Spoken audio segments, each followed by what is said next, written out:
Estamos de volta com mais um A Deriva. Eu sou Arthur Petri e hoje nós estamos recebendo a presença do Bernardo Matos. Ele é diretor da Associação Brasileira de Psicologia Baseada em Evidências. E aí, Bernardo, tudo bem? Obrigado pela presença aqui no A Deriva. Cara, muito obrigado pelo convite, fico muito feliz. Uma coisa que eu nem citei quando a gente estava conversando, de que tô feliz de finalmente estar aqui, porque eu acho que tu me fez o convite faz uns 6 meses, só que como eu moro em Porto Alegre, demorou para chegar aqui, mas agora tudo certo. Então eu sou o Bernardo, eu sou psicólogo, sou pesquisador, sou um dos diretores da BPB, né, que é a Associação Brasileira de Psicologia Baseada em Evidências. Eu tenho toda uma vida de pesquisador trabalhando principalmente com usuários de cocaína tipo crack, lá na região metropolitana de Porto Alegre. E, de novo, muito obrigado pelo convite. Por que é necessário ter uma associação brasileira de psicologia baseada em evidências? Cara, essa é uma baita pergunta. É uma coisa que nunca me perguntaram. A gente tem uma dificuldade muito grande em várias áreas da saúde de ter uma sistematização do conhecimento que é, de fato, baseada em evidências científicas confiáveis. Uma coisa que eu te citei até antes de começar é de que tem estudo pra tudo que é coisa. Vai ter estudo pra te dizer que o tênis X que tu usa, ele tem um material Y, e esse material talvez ele seja biodegradável de uma forma Z, sei lá. Então a produção científica ela é muito vasta. Só que isso não garante que certas práticas, e principalmente quando eu vou te tratar como paciente, tu realmente vai se beneficiar daquela intervenção. E aí, desde medicina até fisioterapia e qualquer área da saúde, eles vão sofrer muito com o fato de que boa parte da prática dos profissionais, ela não é embasada na melhor evidência científica que se tem. E aí isso é uma coisa que na psicologia é pior ainda, tá? Depois eu dou mais detalhes pra isso, mas isso é um paradigma da saúde no geral, não só da psicologia. Quando a gente individualiza pra psicologia, a gente vê a dificuldade que a gente tem em relação a outras intervenções que não tem nenhum embasamento científico de nenhuma forma, nada de teste experimental, é só uma ideia de que tô descrevendo uma coisa que isso aqui vai te ajudar de alguma forma.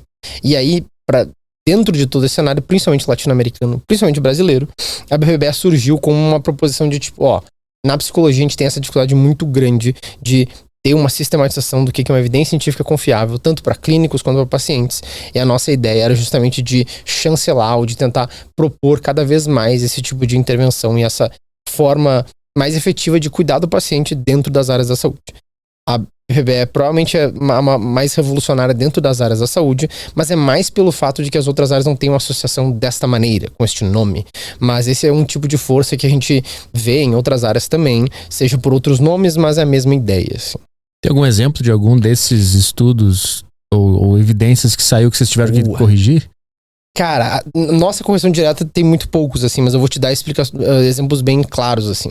Teve um estudo recente, brasileiro inclusive, que talvez você tenha visto porque apareceu em tudo que é lugar, que era de que, tipo, médiums tinha uma espécie de preditor genético para certos médiums, e tinha uma relação entre certos médiums, e aí foram basicamente médiums brasileiros, e uma espécie de preditores genéticos ou certos preditores para eles serem médiums. A dificuldade desse tipo de estudo, pensa que é um estudo populacional, em que eu pego muitas, sei lá, centenas de milhares de pessoas, ou nesse caso, médiums não tinha um N tão grande, né, mas centenas de médiums, e aí eu junto muitas características que ele tem entre si. Muitos desses estudos a gente chama de GWAS, que a gente puxa o sangue dessas pessoas e a gente pareia a ver se eles têm certos alelos no DNA deles em semelhança. E aí isso foi feito com esses médiums brasileiros, e aí surgiu a ideia de que, meu Deus, olha só, a gente sabe o que característica leva a pessoa a ser um médium ou não. Essa ideia de que se eu junto alguns dados e correlaciono eles, isso significa que eu tenho uma causalidade em relação a ele se tornar um médium ou não. Quando a gente fala dessas dificuldades da ciência, a gente está falando de um estudo que é falso no sentido de tem dados mentirosos ou dados falsificados ou uma análise totalmente errada, digamos assim. Mas às vezes tá tudo certo em termos de análise, mas a inferência, aquilo que eu interpreto em relação àquilo, tá errado. Por quê? Porque tem muitos confundidores ali.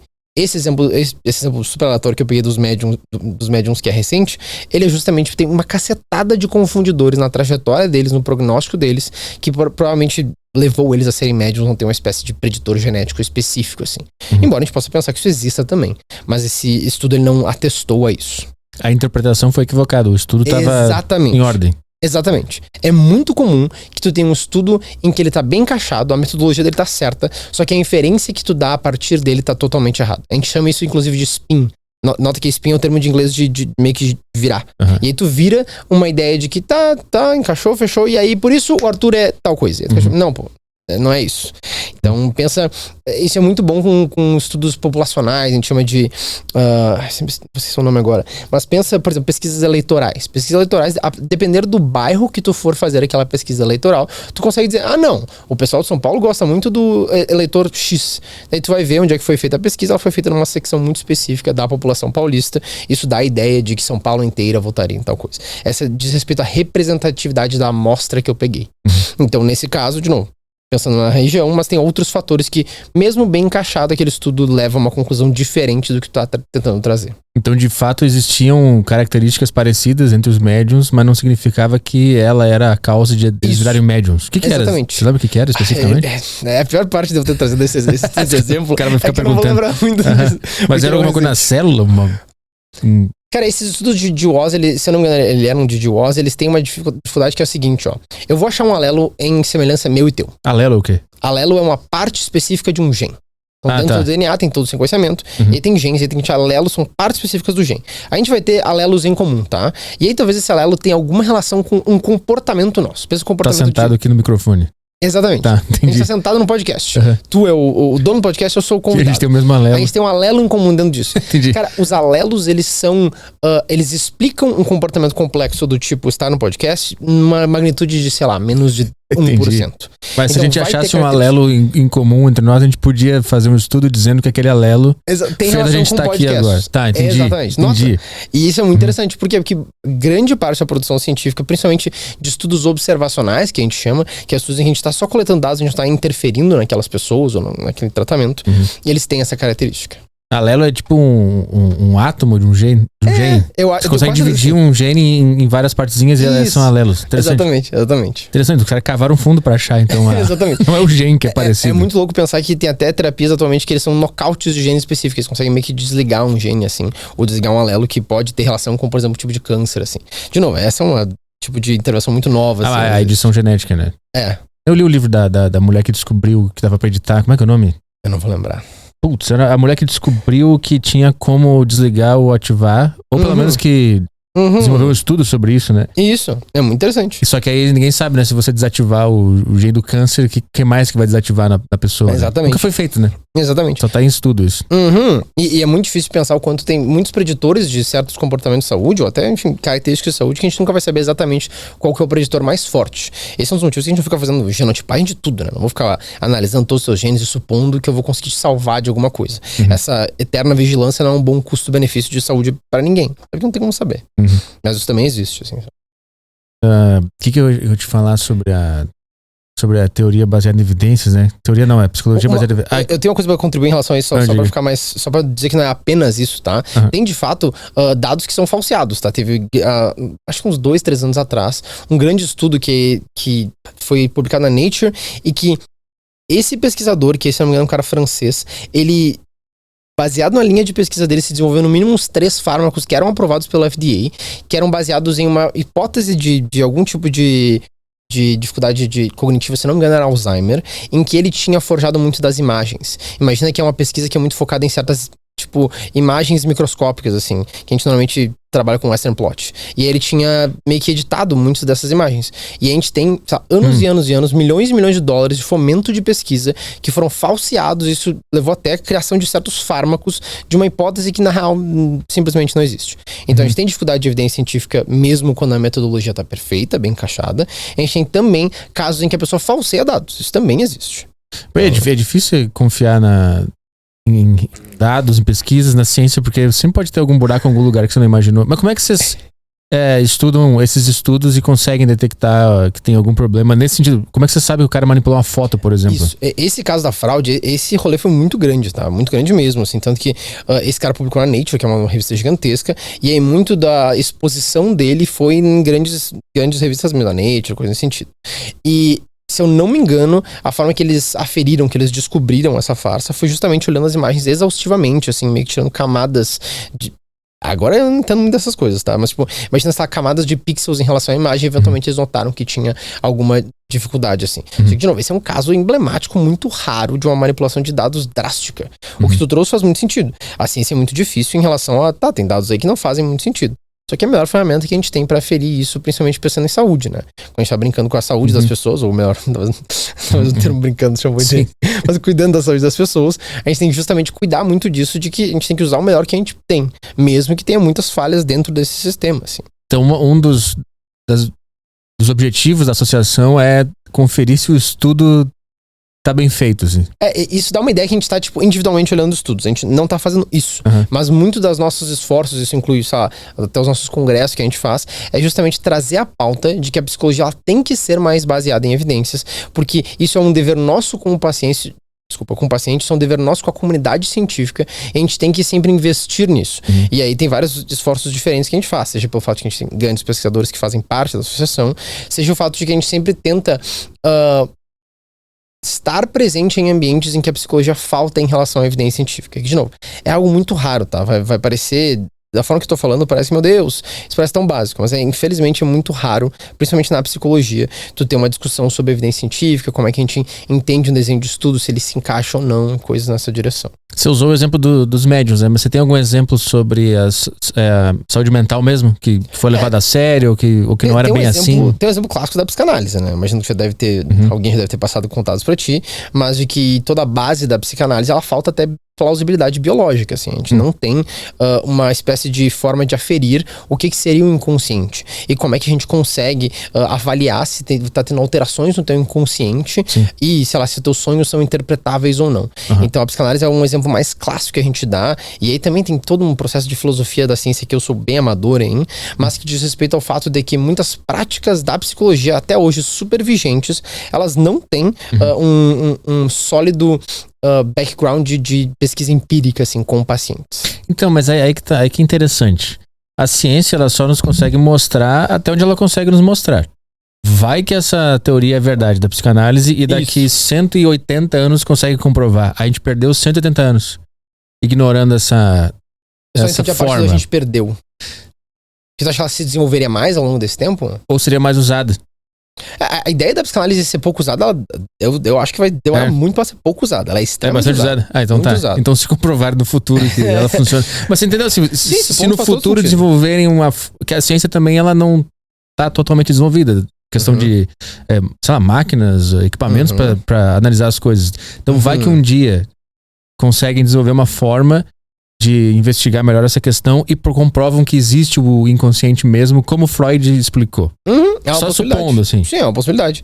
É muito interessante perceber que o que tu traz, ele normalmente é discutido principalmente nas áreas que tem intervenções complexas, como é o caso de psicologia. Fisioterapia tem isso também quando a gente trabalha com dor, de que a gente não tá ferindo as coisas da melhor forma possível. Imagina o seguinte, se você tem alguma questão de doença cardíaca, um infarto, enfim, a forma que a gente consegue aferir é bem mais tranquila. Eu consigo eventualmente fazer, sei lá, se eu tenho infarto, eu faço um cateterismo, algo que é diretamente naquele tecido que está com problema. Quando a gente fala de dor, às vezes o tecido que causa dor não tem nenhuma manifestação clínica ali, às vezes é uma dor que a gente chama de nociceptiva. Só que eu consigo tratar aquela dor tratando todo o sistema da pessoa de forma psicogênica, focada em variáveis da forma que ela interpreta aquela dor. Na psicologia a gente tem esse mesmo fenômeno. Eu não consigo chegar diretamente no teu tecido encefálico e fazer uma mudança. Eu trabalho com intervenções que ao longo do tempo modificam tanto os teus comportamentos quanto os teus pensamentos, e isso também modifica a forma que tu sente. E aí isso faz com que, principalmente dentro da pesquisa de saúde mental, a gente trabalha com desfechos que a gente chama de desfechos moles. Eles não são muito fáceis de aferir, não são muito fáceis de saber. Então é tudo bem mais difícil. Esse é um dos motivos justamente porque a psicologia tem essa dificuldade com a evidência científica. Pensa que em áreas da medicina, como, sei lá, fraturas, assim, é bem mais tranquilo de aferir. Ó, tem uma fratura aqui, eu fiz um raio-x, esse osso tá quebrado. Então agora eu vou fazer uma intervenção que vai calcificar esse osso. Sim. Fechou. A mente ela é muito mais misteriosa, né? Exatamente. Então existem coisas que a ciência nunca vai conseguir comprovar sobre a mente, né? Exatamente. Então, mas aí é que tá, é porque os fenômenos da mente, elas não são explicáveis simplesmente pelo tecido cérebro. São conexões, eletricidade, um monte de coisa que acontece lá dentro, né? Isso. Eu quero puxar o gancho pra psicanálise também, porque eu vejo bastante indivíduos da teoria das evidências, né, desse movimento, criticando bastante a psicanálise. Mas eu queria entender exatamente qual que é a crítica. É só porque não tem como comprovar o inconsciente cientificamente? Não, e agora temos o problema porque dentro da BPPR a gente teria pessoas que muito efetivamente conseguiriam te trazer. Exatamente. Mas eu vou fazer o melhor que eu consigo e eu consigo uma boa parte aqui. Tá. Porque a maior crítica que a gente tem da psicanálise é alicerçada na ideia de filosofia da ciência, né? De que, tipo, a ideia de que como é que uma ciência se estabelece, como é que ela se forma, ela necessita de certos descritores do que é aquela ciência, como é que ela é testável, digamos assim. E aí tem muita gente que critica que boa parte da filosofia da ciência, dos autores que se citavam, eram muito antigos, mas agora a gente tem autores novos que normalmente são embasados para isso, que é o caso do Svensson, enfim. E só para não ficar falando de autores, a ideia é de que para se estabelecer como uma ciência, a gente tem certos critérios. E aí a psicanálise basicamente fala em grande parte desses critérios. Esse é um dos motivos, inclusive, que Freud, antes da popularização da psicanálise, ele era uma pessoa que seguia muito método científico. Não sei se você ouviu isso, mas ele rodava ensaios clínicos. Ele tinha a intenção de ter ensaios clínicos da psicanálise. Eventualmente, ao longo do tempo, isso se perdeu. E aí, muito da geração de evidência científica da psicanálise... Desculpa, geração de evidência científica da psicanálise não seguiu muito dessa coesão. Então essa é a crítica que a gente tem. Não é no sentido de, o inconsciente é imensurável e inexplicável. Porque muitos conceitos das outras áreas da psicologia também são muito difíceis de aferir e de explicar. Mas mesmo assim a gente consegue notar o benefício por meio de pesquisa empírica, que é uma coisa que a gente não tem tanto assim da psicanálise. Então, mas não significa então que a teoria toda ela é falsa? Não significa. É mais uma forma de ser agnóstico da... Cara, você não sabe sim e nem não. É muito interessante. Bom, esse é um podcast que eu posso ser mais sincero. Eu sempre descrevia pessoas agnósticas como sendo meio cringe, assim, porque eu pensava, bom, agnóstico, tipo, se comprovar que Deus existe, eu vou acreditar imediatamente. Eu acho isso meio cringe. Mas agora que tu falou, eu tô pensando que agnóstico pra certas evidências científicas faz bastante sentido, assim. Tipo, até tu me comprovar que isso de fato é assim, eu não vou acreditar, mas se tu me comprovar, eu acredito.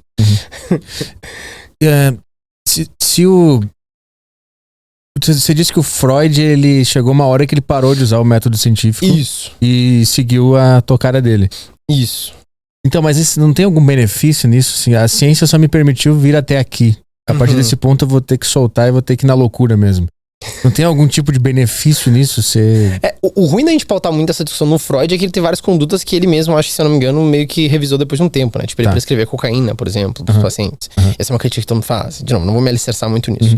Mas eu acho que o principal ponto é que o próprio Freud, talvez se ele tivesse hoje aqui, né, vivo, ele talvez fosse mais alinhado com psicologia baseada em evidências. Por quê? Porque muito do início dele era tentando comprovar por meio de ensaios clínicos o benefício que ele via nos pacientes dele. Eventualmente isso não se manifestou, ou seja, de novo, não lembro muito da narrativa, mas foi algo que se perdeu. Isso significa que eu penso muito fortemente que se ele estivesse presente hoje, ele não seria bem representado por como a psicanálise é hoje e muito de como é que a formação de evidência científica se dá, seria mais alinhado com o que ele pensa. Como é que funciona o teu trabalho com os teus pacientes com a psicologia baseada em evidências? Você deixa ela falar bastante, você interpreta o que ela tá falando ou foda-se isso aí, você só manda ela fazer certas coisas? Como é que funciona? Cara, esse é um papo muito interessante que eu não pensei que dava pra ter no podcast, esse é um bom gancho. Muito da ideia, e vale citar isso pra todo mundo, tá? Pensa que a maior parte das pessoas pensa que psicoterapia é um espaço para desabafo. E isso é uma culpa nossa também de psicólogos, tá? Nós também somos responsáveis por como as pessoas identificam aquele tratamento. Que em média é descrito como: vou ficar desabafando e você vai me ouvir, e é isso aí, acabou. E aí isso também tem relação com, historicamente, como essas psicoterapias eram desenvolvidas. A ideia da psicanálise é associação livre. Tu vai falar, e eventualmente, muitos dos temas que são mais importantes pra ti, ou que tem relação com o teu sofrimento, com a tua patologia, vão aparecer mais frequentemente, e a gente meio que cria um nó, uma espécie de encadeamento a partir disso. Isso também está alicerçado na ideia básica de psicoterapia só falar. Dentro de modelos que têm mais evidência científica para desfechos como depressão, ansiedade, alguns transtornos da personalidade, basicamente transtornos de personalidade borderline e outros desfechos assim, a ideia é que parte da terapia tá em tu me dizer o motivo que tu sofre, e assim que eu guio o tratamento. Não tem como eu só chegar e dizer: o senhor recebeu o diagnóstico de depressão, agora senta aí que vai ter um tratamento para depressão. Não, eu vou te ouvir. Porque o motivo que tu tem depressão talvez seja manifestado de uma forma diferente da que eu sinto a depressão. E é baseado no teu relato, e o motivo que tu sofre a gente linka com formas de agir sobre esse sofrimento, que a gente desencadeia um tratamento. Mas ele não é no sentido de tu só vai desabafar ou eu só vou falar pra cima de ti, digamos assim. muito corriqueiro que as primeiras consultas de qualquer tipo de psicoterapia seja de tu explicando muito a tua vida pra eu entender quais são as funções dos teus comportamentos. Por que tu te comporta da forma que tu comporta? Por que tu sofre com o que tu sofre? E aí, por isso, a gente faz esse encadeamento e, eventualmente, consegue guiar um tratamento. Mas aí, dá pra confiar 100% no que o paciente fala? Porque às vezes a pessoa também quer... tem vergonha de alguma coisa, ou diz algo querendo dizer outra coisa, você tem que ficar atento. Aí onde é que entra também o inconsciente? Quando que o inconsciente dela se comunica, você observa essas coisas ou não? Cara, essa é um bom gancho, porque essa é uma dificuldade que muitas pessoas me pedem auxílio, porque eu também dou supervisão a outros psicólogos, assim, principalmente no desfecho de uso de substâncias. Porque essa é um fenômeno muito comum dentro do uso de substâncias. E aqui não é que os pacientes mentem, tá? Eu gosto de descrever mais como... Existe uma espécie de dificuldade em manter uma fidedignidade no discurso. Então pensa o seguinte, eu posso usar o exemplo rapidinho? Claro. Pensa que, sei lá, teve uma situação, eu vou botar lá atrás pra não ficar tão marcado. Há 10 anos atrás que tu deu um rolê e aí tu usou, sei lá, 3 drogas diferentes, tá? Se eu te perguntasse após esse rolê, quanto tu usou de cada droga, é bem possível que tu não consiga me dizer. Porque, cara, tu tá no meio do rolê, tu encadeou várias coisas diferentes, talvez tu não tivesse nenhuma espécie de previsibilidade que tu fosse usar nenhuma dessas 3 substâncias, por exemplo. Então a chance é que tu não fique muito fidedigno em relação ao teu relato. Mas a chance é que tu saiba que tu usou 3 coisas diferentes e tu sabe mais ou menos que cada uma delas é. Imagina agora uma pessoa que tem um problema com substâncias muito drástico, em que ela tá diariamente usando uma substância, é muito possível que ela não saiba me descrever exatamente o que tá rolando. Então eu poderia colocar isso na seara de, ele tá mentindo pra mim, mas eu acho muito mais honesto dizer que não tem uma espécie de fidedignidade em relação ao que ele tá me trazendo. Agora, pra tua pergunta. Tem pessoas que não vão ter fidedignidade em relação à própria vida da pessoa, o que causa sofrimento pra ela e o que poderia colocar ela em desconforto com um psicoterapeuta. O melhor que a gente pode fazer é evocar isso. Eu sinto que tá desconfortável em relação a isso. Isso é o que tá aparecendo? Por que isso é difícil pra te trazer? Ou se eu achar que tem uma espécie de inconsistência no relato, vamos supor que o Arthur vem, me fala como é que é a vida dele, e eventualmente eu chamo teu cônjuge, a Bia, né? Eu chamo a Bia pra consulta, vocês dois, e a Bia me relata algo que é diferente do que tu me relatou. É bem possível que na outra consulta eu diga, olha só, a Bia te falou algo diferente em relação ao que tu me disse, viu? E aí dá pra trabalhar com essas inconsistências, mas o paciente pode totalmente mentir, e eu posso estar meses seguindo uma narrativa criada da mente dele que não é verdade. Não é possível. Não tem como identificar isso. Aí... É muito difícil identificar isso. As evidências que a gente tem, por exemplo, de testes de mentira, coisa nesse sentido aí, eles basicamente seguem um mecanismo de que tu vai ter uma mudança taquicárdica ou braquicárdica em relação ao teu relato, e é isso que comprova a mentira. Muito difícil. Você disse que sua maior área de estudo é usuário de droga, né? Isso. A minha pergunta é baseada no que a gente estava conversando agora. Como que a gente explica que conscientemente a gente sabe que o comportamento é ruim e que a gente não quer mais, mas inconscientemente tem algo que nos puxa para aquele comportamento o tempo inteiro, né? Como é que você identifica onde que tá esse comportamento? É físico no cérebro? Como é que faz? Tu tem um exemplo teu, só pra gente trabalhar com um exemplo? Tem uma coisa que tu engaja que tu não gostaria de engajar? Em termos de comportamento? O básico, usar celular, que eles usam menos, por exemplo. Comer doce. Doce é foda. Eu ia dizer doce é foda. Cara, o celular é um bom exemplo. Tu acha que tu usa muitas horas do celular por dia, assim, que tu queria usar menos? Eu queria usar menos. Tá. O que tu acha que rola? Por que tu acha que tu tem essa tendência a olhar bastante o celular? Porque eu acho que eu treinei meu cérebro pra precisar dele. O sistema... Já foi pra resposta mais complexa, mano? Que isso? Fez eu ter essa necessidade agora.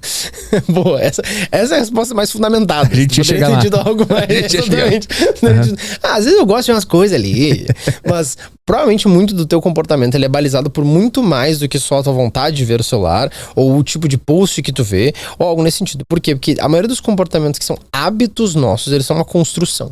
Então muito do que tu tem de hábito de olhar o celular, ele é construído ao longo do tempo de tu estar sempre reforçando esse comportamento de olha, só quero muito olhar, e algo que pra ti sempre vai parecer simples de escrever. É só parar de olhar o celular, uma coisa nesse sentido. Mas a forma que esse hábito tá incrustado, digamos assim, até muito na circuitaria neuronal que tu tens, vai fazer com que tu olhe mais vezes. E aí vai exigir muito de ti pra desengajar desse comportamento. Um manejo simples que eu poderia te dizer, põe o celular em outro cômodo ali, é isso aí, acabou.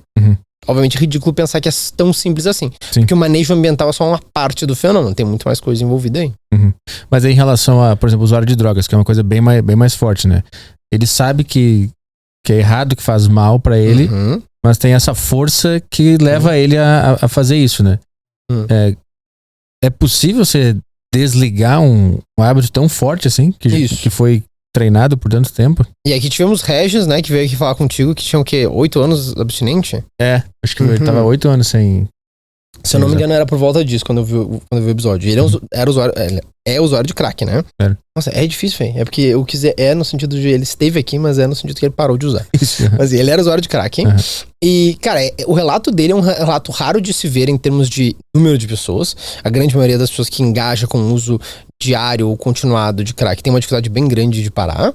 Isso, né? Trabalhei bastante com esse tipo de desfecho lá em Porto Alegre. Mas a gente consegue ouvir relatos de pessoas que nem ele que conseguiram parar. E aí quando a gente fala de transtorno por uso de substâncias, que é o transtorno que ele tem, digamos assim, que antigamente era chamado de dependência química, depois eu falo sobre isso. Existe um encadeamento que vem com mudanças encefálicas, bem que tu citou, assim como mudanças comportamentais e também de vínculo. Então, as formas que eu engajo com aquela substância antes talvez fosse, eu dava um rolê com os amigos e eu usava, e o resto também cita isso. Eventualmente eu passo a usar até sozinho em casa, nem tem mais casa. Vendi tudo que eu tenho justamente para só usar aquela substância. Então ela para de ter um engajamento de outras áreas da vida e só tem daquela substância. Então tudo passa a ser balizado por aquela substância. Isso diz respeito também às mudanças que vai ter no encéfalo da pessoa. Isso faz com que cada vez mais ela queira aquilo. Então, um pouco de tempo que ela não está engajando com a substância, ela perde, digamos assim, planejando para como vai adquirir, como vai usar, como é que vai conseguir usar. Se eu usar, vou usar o quanto, vou usar mais, vou usar menos. Então, tudo isso torna com que a forma que a pessoa engaja com aquela substância seja basicamente todo o dia dela, ou a maior parte do tempo dela, e aí cada vez fica mais difícil de sair. Isso diz respeito a, de novo, muito mudanças que realmente acontecem ao longo do tempo, né? Longitudinais, quanto mais a pessoa usa. Não vai ser tipo em um uso de substância que toda a circuitaria neuronal da pessoa vai mudar em relação a isso. Mas isso acontece. Como é que era o teu trabalho lá em Porto Alegre com usuários de crack?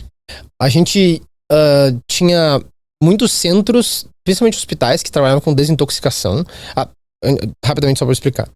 Para o tratamento de transtorno por uso de substância, atualmente a gente tem várias frentes, né? Tem os CAPS-AD, e o AD é de álcool e drogas, né? Então eles são focados para usuários de álcool e outras drogas, em que lá tem desde tratamentos psiquiátricos, né? Vai ter psiquiatra para fazer consulta, vai ter grupos como o AA, o NA, né? O Alcoólicos Anônimos, Narcóticos Anônimos, vai ter outros tratamentos como os 12 Passos, por exemplo, que toda a ideia é de criar uma rede em volta do usuário, e muitos dos CAPS-AD são de território mesmo, então o foco é, não sei como é que é em São Paulo, mas lá em Porto Alegre a gente tem de toda a região metropolitana, centros onde ficam os CAPS-AD, que a ideia é que eles sejam bem conectados com o território, justamente para dar conta daquele contingente de pessoas, digamos assim.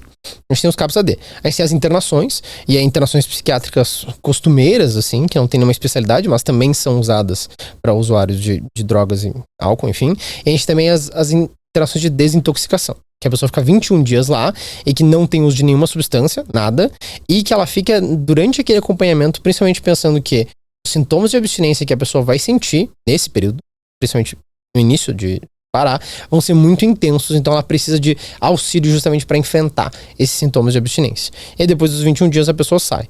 Essa métrica de 21 dias é basicamente de acordo com a lei antimanicomial, se eu não me engano. Então, tipo, em serviços privados tu vai poder ficar mais tempo, isso é principalmente no SUS. Em outros países também tem outras métricas de tempo, assim, que não 21 dias. Mas esse é um dos tratamentos. E a gente tinha uma parceria com várias dessas internações de desintoxicação, a gente ia lá, convidava as pessoas para participar da pesquisa, e a gente acompanhava muito desses usuários, principalmente de crack, mas alguns de cocaína também, porque é a mesma substância, só vias diferentes. E via como é que eles estavam. Tanto ouvia a história deles, né, em respeito a como é que foi o uso, como é que surgiu, mas também o quanto isso levou a vários desfechos de saúde, assim, uma pessoa, sei lá, enfisema pulmonar, vários psiquiátricos mesmo, então depressão, bipolaridade, tipo, tudo que tinha relação com aquela patologia, aquela pessoa, a gente acompanhava eles ao longo do tempo. E tu lidava diretamente, então, com os usuários? Diretamente. Principalmente usuárias mulheres, assim. O nosso financiamento ele era focado em usuárias mulheres. Nota que isso é uma coisa que não sei se você já percebeu, mas que o uso de drogas normalmente é associado com homens. A grande maioria dos comportamentos disruptivos é mais comum em termos de proporção que homens engajem do que mulheres. E aí, ao longo do tempo, a geração de evidência de drogas foi muito mais focada em homens. E aí, os grandes centros de pesquisa eles começaram a financiar pesquisas mais focadas em mulheres. Justamente porque eles pensaram, bom, a gente não sabe como é que é o usuário mulher de crack, por exemplo. A gente não sabe como é que é. Tem muita pouca pesquisa com elas. E aí eles fomentaram, aqui no Brasil, foi principalmente nosso laboratório, tinha alguns lugares na Ásia, enfim, que o foco era, vamos entender como é que se manifesta o transtorno por uso de cocaína nas mulheres. E aí isso levou, e o nosso laboratório contribuiu, mas esse é um corpo de evidência muito maior do que só nós, que é o efeito de magnifying glass, que eles chamam, que é tipo desculpa falar inglês, eu esqueci a tradução. Mas é tipo, quando é uma forma de um telescópio em que tu chega mais rápido naquele desfecho. Então, nesse sentido, as mulheres, elas têm um intervalo menor para chegar no transtorno por uso de cocaína. Isso não significa que elas chegam no transtorno por uso de cocaína mais fácil, não tem uma causalidade ali, garantidamente significa isso. Mas que das mulheres que foram analisadas, de novo, em média muito menos do que homens, isso a nível global, elas chegam mais rápido no transtorno por uso de cocaína. Então vai ter muitos homens que vão engajar de forma pequena em cocaína, assim não vão desenvolver o transtorno. As mulheres têm um encurtamento desse intervalo até desenvolver essa condição. Tem motivo? Aí que tá. A maior parte desses estudos, e a gente falou antes sobre isso, são observacionais. A gente não pode dar crack pra ninguém usar. Né? Rapidamente, tem um modelo experimental, isso aqui é né? placebo, isso não é. Exatamente. Fuma aí. O modelo experimental, eu te dou uma intervenção e ela tem que ser eticamente, tem que fazer sentido. Então eu não posso te dar uma droga porque seria totalmente antiético. Então esses estudos em que, sei lá, tabagismo, vários de outras drogas, ou, sei lá, uso de telas, às vezes eu acho que acaba entrando nesse pornografia, por exemplo, eu não posso dar a intervenção pra pessoa. Eu tenho que acompanhar as pessoas que têm aquela condição e ver quais são os desfechos que aparecem. Nesse sentido, a causalidade é muito mais difícil. Nota que quando eu te dou uma intervenção e algo aparece em ti, a causalidade fica um pouco mais próxima. Não dá pra garantir com 100% de certeza, mas eu fico mais próximo da causalidade. Se eu só acompanho as pessoas, a chance de eu ter causalidade é quase zero. Assim. A gente chama isso de inferência causal e é muito difícil de chegar. Tem que ter um estudo observacional muito bom e são, sabe, milhões de dólares para conseguir acompanhar a ponto de ter uma certeza maior se um tem relação com o outro. Então a gente não sabe por que especificamente que mulheres têm isso, a gente sabe que isso é uma evidência científica que de fato se produziu. Que elas têm um intervalo menor para desenvolver transtorno por uso de cocaína, por exemplo. Outras drogas. E qual que era a história mais comum entre os usuários que você conheceu? Cara, esse é um bom ponto, tá? Porque, enfim, é uma dificuldade muito grande quando a gente fala de usuário de substância, o fato de que socioeconômico é a parte mais drástica em média, né? Fatores socioeconômicos eles mandam no jogo. Então a grande maioria das mulheres que a gente ouviu, elas tinham situações socioeconômicas muito difíceis. Seja no sentido de estar em situação de rua, por exemplo, seja de ter uma história de vida em que pais ou não estavam presentes, ou se estavam presentes trabalhavam demais e trabalhavam com empregos que não garantiam muito poder aquisitivo, digamos assim. Então a grande maioria da nossa amostra, o fator socioeconômico é o que mais aparecia, assim. Fora isso, a gente tinha muita dificuldade com ser mãe, então muitas delas acabavam sendo mãe muito precocemente, e isso também tinha relação com o uso de crack, assim, muitas delas elas acabavam perdendo o poder de mãe, tem um termo para isso, poder mátrio, por causa da investigação que, se essa pessoa usa crack, a gente tem que tirar, o conselho tutelar tem que tirar isso dela, assim. Então, um relato que aparecia muito era de isso acontecer a partir do momento que elas eram mães, e tinham muitas delas que, seja por isso, seja por outros fatores, paravam de usar depois da maternidade, assim. Então isso também era um relato que acontecia. Eu acho que, se eu não me engano, um dos fatores protetivos mais fortes que a gente teve, assim, era esse. Mas a gente tem bem mais relatos de fator de risco, né? Era ter um filho. Eles paravam de usar. Em média, sim. Caraca. É difícil de falar sobre esse tipo de coisa, né? Sim, em média. Também é interessante que isso tinha um poder de desativar, entre aspas, um vício, né? Não é bem desativar, né? Provavelmente a vida... exatamente. Que o Regis citou aqui, né? Ele ficava hipervigilante com esse tipo de coisa, mas ele consegue ver sem. Tem que ficar vigilante. Eles sempre comentam, né? Que até quem para de fumar cigarro fala, né? Que a vontade está sempre lá, né? Você só aprende a controlar ela, né? Quando eu falei com o Wesley, ele justamente citou isso, assim, eu até falei que eu queria evocar um pouco a questão, porque ele teve o cigarro, né, por um bom tempo da vida dele, e aí ele fala que ele também sente vontade de usar cigarro, assim, é uma coisa que aparece. Então é muito difícil tu desligar esse tipo de coisa, é uma coisa facilmente manejável. E é bom tu de cigarro, porque normalmente quando eu falo de crack, as pessoas ficam muito focadas nessa questão de drogas pesadas ou drásticas. Só que eu não gosto de ter esse approach de falar só de drogas dessa maneira, porque eu acabo perdendo pessoas que têm dificuldade com a substância. Então vai ter gente que tem dificuldade com álcool, vai estar me ouvindo, e vai pensar, não, tá tudo bem, é só álcool. Só que não, o foco não tá na substância em si, e sim na relação que a pessoa tem com aquela substância. E aí vai ter muitas pessoas que têm muita dificuldade com cigarro, com álcool, enfim, com outras drogas. É interessante pensar pelo ponto de vista do cérebro, entre aspas, ele tá sempre... parece que ele tá sempre disposto ou disponível pra se viciar em algo, né? Ele tá sempre. E a vida é um eterno cuidado pra não dar isso pra ele, né? Exato. Por que o cérebro tá sempre querendo se viciar em alguma coisa. Cara, eu não sou muito fã da descrição de perspectivas evolucionistas, mas eu diria que a parte evolucionista é grande parte desse fenômeno, assim. Só pensar que, por grande parte da história dos seres humanos, a gente era caçadores-coletores aí, e era horas a fio sem nada, até que eventualmente a gente achava comida, e era tipo, meu Deus! Então a chance é que tudo seja hiperestimulação pra gente. Se a gente usa isso como um referencial, a gente percebe que desde sexo até drogas, até telas, enfim, são estimulações muito drásticas em termos de ativação de neurotransmissores. Eu digo que é quase como se fosse um soco de neurotransmissores, em relação à nossa história pregressa, assim, que era de monotonia, assim, as coisas eram bem monótonas. Tem uma teoria, né, que a gente ainda tem o cérebro de um homem das cavernas acessando tudo isso, né? É muito difícil pensar que a gente tem uma distinção tão grande, assim, de variáveis, de novo, de evolução em relação a esse sentido, principalmente encefálico, assim, é muito difícil. A nossa musculatura se parece extremamente a um macaco, porque eu não acharei que o meu encéfalo não se parece extremamente a um macaco.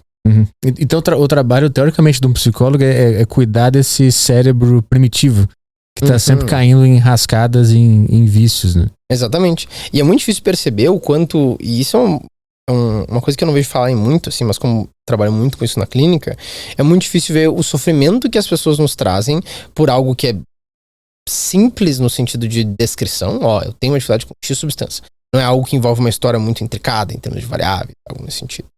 Mas de que sofrem imensamente por algo que elas precisam desengajar. Tem muitas pessoas que têm dificuldade de engajar alguma coisa na vida. E tem pessoas que não conseguem parar de engajar com uma substância, ou às vezes com pornografia, coisa nesse sentido. E aí isso traz um sofrimento muito grande. E é muito difícil ver a pessoa ali na tua frente tentando desengajar de algo que ela não consegue parar. Então tem essa característica. Eu diria que tem muitas distinções entre meu trabalho como clínico e dos meus colegas, principalmente pensando na amostra de pacientes que eu tenho. Eu citei, por exemplo, da questão de fidelidade do discurso, mentiras, enfim. Tem também o fato de que, enfim, são pessoas que estão sempre engajando em algo que eles não conseguem parar de engajar, sendo que vão ter pessoas super depressivas, assim, que eles não conseguem engajar com nada, ficar mais na cama. E aí esses paralelos são bem difíceis para a maioria dos meus colegas de perceberem o quanto tratar o usuário de substância é bem diferente do que a média dos pacientes que a gente tem. O teu foco é tratar pacientes que têm esse problema ou você atende geral, assim? Eu atendo outros desfechos também. Tá. Atualmente eu acho que eu tô com 60% a 70% de usuários de substância. Mas eu atendo outros desfechos, sim. Gosto muito disso. É muito difícil eu ficar 100% com usuários de substância, porque eu fico meio... É muito difícil, assim. Assim como, por exemplo, um dos tipos de terapia que eu trabalho, que a Ana Polak veio aqui e citou sobre, que é a terapia comportamental dialética, que é um tratamento para transtorno de personalidade borderline, é um tratamento que, se tu tem muitos pacientes que exigem esse tratamento, a chance é que seja muito oneroso pra ti em termos de estresse, porque é um tratamento que é muito sistematizado, muito organizado, exige muito tanto do terapeuta quanto do paciente. Então é muito difícil ter muitos pacientes que trabalham com DBT, que é esse tipo de terapia. No uso de substância, a gente normalmente trabalha com TCC, que é terapia cognitivo comportamental, entrevista motivacional, que é outro tipo de intervenção. E aí, se eu tenho muitos pacientes nessa direção, também me onera muito em termos de estresse. Então é bom pra eu ter, não só eu me sentir mais efetivo como terapeuta, mas também para não ficar só atendendo esse desfecho, assim. Então, 70 pacientes você falou, né? 70%. Nossa, 70%? 70%, tá. Eu morria. Mas o que é mais comum? Você chegar pra você, álcool ou Cara, na cocaína? Clínica é maconha e álcool. Na pesquisa que eu falei era basicamente cocaína e crack, na clínica é maconha e álcool. E baseado em evidências, qual que são os caminhos para tentar corrigir isso? É muito interessante que teve uma época, não vou lembrar a data, se não me engano, anos 70, assim, que muitos desses tratamentos, assim, eles eram coercitivos, basicamente. Em que eu dizia, olha só, essa droga é ruim, isso aqui é um lixo, tem que parar de desengajar nisso, tem uma pessoa horrível por estar engajando nisso. Era muito baseado em tentar meio que impor alguma lógica em cima da pessoa. E aí, muitos dos tratamentos que se desenvolveram depois desse período, eles focaram muito mais no sentido de como é que eu evoco no paciente essa mudança. Ao invés de eu tentar jogar a mudança na cara dele, como é que eu evoco nele essa mudança? Seja motivos que ele quer mudar, que nem tu acabou de me citar. Eu mexo muito no celular durante o dia. Provavelmente tem algo que é importante pra ti, que diz respeito a desengajar do uso de tela. Seja porque tu viu, ficar olhando o celular é muito ruim pra tua cabeça, sei lá. Ou seja pelo fato de tu não tá aproveitando teu dia porque tá olhando o celular. Então tu mesmo consegue me elencar motivos pra parar de engajar com o celular. É nisso que a gente trabalha. E aí, muitos desses tratamentos, e aí a base deles é a entrevista motivacional, eles têm essa ideia de evocar a mudança no paciente. Então a gente vai trazer, tudo que eu conseguir trazer de motivos para tu mudar é benéfico para nós como um tratamento. E aí esse é um dos tratamentos. Junto desse é a terapia cognitivo comportamental, que vem basicamente com o encargo de, tu tem certas crenças em relação ao teu uso de substância, tem certos pensamentos que, em forma de uma cascata, de um encadeamento, eles te levam mais ou menos próximo da substância. Esses são os tratamentos que a gente tem como mais efetivos atualmente. E de maneira generalizada, assim, qual que é o momento que a pessoa entende que ela tem algum problema? Cara, esse é um papo muito difícil, tá? Porque é muito difícil, agora a minha experiência como clínico, é muito difícil eu ver pacientes que chegam pra mim e dizem: Bernardo, eu quero fazer terapia porque eu tenho problema com maconha. O mais comum é: Bernardo, meu cônjuge, Bernardo, meu filho, Bernardo, não sei o quê. E é muito mais comum terceiros virem pra falar comigo pra que o cônjuge familiar faça terapia. Por quê? Porque, em média, o uso de substância ele é mais bem aferido, ele é mais bem percebido quando eu tô inserido em algum meio social e esse meio social me descreve esse problema muito mais do que eu mesmo. Vai ter pessoas que vão reconhecer o seu próprio problema, vai. Só que esse é um desfecho mais raro em relação ao quanto seja familiares, seja cônjuge, seja amigos, notam essa dificuldade. Então, para evocar essa motivação do tipo, olha só, eu quero mudar, é outro papo, é bem mais difícil. Mas a identificação disso normalmente é mais comum que seja de outras pessoas que do próprio usuário. Assim. Mas aí normalmente o paciente aceita? Daí chegamos na dificuldade, e isso... não lembro se o Regis citou isso quando ele esteve aqui. Mas se tu ouvir muitos usuários, tu vão ver que quando eles estão convictos a mudar, eles falam de uma forma: não, eu quero mudar, isso aqui tá destruindo minha vida, e a gente consegue evocar muito desse motivo pra mudar. Mas chegar lá é um ponto muito difícil. Porque às vezes eles não vêm engajados, às vezes, tipo, muito do processo de terapia é tu chegar no meu consultório e falar: não, tem uns problemas aí. E eu também tenho meu celular que eu olho muito. Mas o meu problema é o casamento. E aí eu tenho que manter esse alvo meio que por trás da minha cabeça, assim, de, o Arthur tem uma questão com o celular dele. Mas ele tá aqui pelo divórcio dele, sei lá, uma coisa nesse sentido. E a gente trabalha no alvo primário, que seria esse possível divórcio, e a gente eventualmente a gente consegue passar esse para um alvo mais prioritário ao longo do tempo. Mas é bem possível que às vezes passe meses e eu tô trabalhando outro desfecho. Justamente porque se eu evoco o uso de celular... levanta a trava do cara. Ele ergue o muro. Ergue o muro. Entendi. Então ele fala alguma coisa: uso porque perdi o emprego, ou porque eu não gosto do meu emprego, ou porque minha namorada largou. E aí você fala sobre isso. Isso. Até você conseguir linkar o comportamento? Não precisa ser linkado, pode ser só de, vamos trabalhar disso agora. Então, tipo, tem formas em que, se tu não nota o sofrimento que tu tem em relação a algo, mas eu noto, eu como profissional de saúde, aqui põe qualquer, não precisa ser psicólogo, médico, enfim, mas tu não vê dessa maneira, e eu não consigo demonstrar o quanto isso causa sofrimento pra ti, eu preciso no teu falar e no que tu me traz, eu conseguir linkar esse sofrimento pra ti. Eu tô linkando o sofrimento e não o alvo. Não é uma coisa tipo, não, tem que mudar, parar de fumar, né? Mas tipo, talvez tenha alguma dificuldade respiratória, enfim, alguma coisa nesse sentido. Então a gente sempre consegue trazer esse processo de o sofrimento que talvez não seja o que a maioria dos médicos vê, como por exemplo dificuldades respiratórias ou algo nesse sentido, mas tem alguma coisa que tu vai notar em ti mesmo que tem relação com esse sofrimento, e aí a partir disso que a gente puxa pra essa direção. Você também trabalha com pacientes que têm depressão? Sim. Você falou antes, né, que o deprimido, por exemplo, ele não consegue engajar com coisas, ao contrário de pessoas que engajam e querem desengajar, né? A minha pergunta é: a depressão seria um engajamento extremo do próprio cérebro com essa doença, ou com essa química que é lançada? O cérebro, de alguma maneira, ele pode estar viciado em estar deprimido? Acho que essa é a pergunta.